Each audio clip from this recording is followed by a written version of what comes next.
প্রার্থীরা যখন আপনার ধরেন যে হুমকির মুখে, এই ভোটারের জীবনের নিরাপত্তাকে দিবে। নির্বাচনের যে এনভায়রনমেন্ট, এই এনভায়রনমেন্ট আসলে আমরা যতটুকু প্রত্যাশা করেছিলাম ততটুকু কিন্তু আমরা এখন পর্যন্ত পাই নাই। জামায়াত এনসিপির তরফ থেকেও কিন্তু অভিযোগ শুনছি যে প্রশাসন এটি দলের প্রতি ঝুঁকে গেছে। তারা বলছে রিটার্নিং অফিসাররাও আসলে পক্ষপাতিত্ব করছে। সেটাই, মানে অভিযোগ শুধুমাত্র যে একটা দল বা একটা পক্ষ থেকে আসছে তা কিন্তু নয়, অভিযোগ কিন্তু চতুর পক্ষ থেকে আসছে।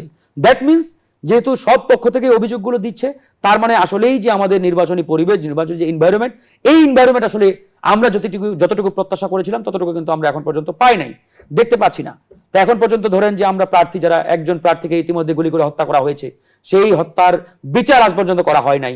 যারা গুলি চালিয়েছে তাদেরকে গ্রেপ্তার করা হয় নাই।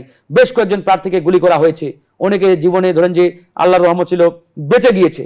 আপনার চট্টগ্রামে কয়েকদিন আগে বিএনপির এক প্রার্থীকে গুলি করা হলো, আরো বেশ কয়েকটা জায়গায়। তো এই যে নানান জায়গায় প্রার্থীরা যখন আপনার ধরেন যে হুমকির মুখে, সেখানে আমি তো আসলে আমার চাইতে চিন্তা করি আমার দেশে যে 12.5 কোটি ভোটার, এই ভোটারের জীবনের নিরাপত্তাকে দিবে। এবং তফসিলের পরে আমরা দেখেছি যে হত্যাকাণ্ডগুলো ঘটেছে, তার সাথে নির্বাচন বানচালের ষড়যন্ত্রের কোনো অংশ বা যদি বলি যে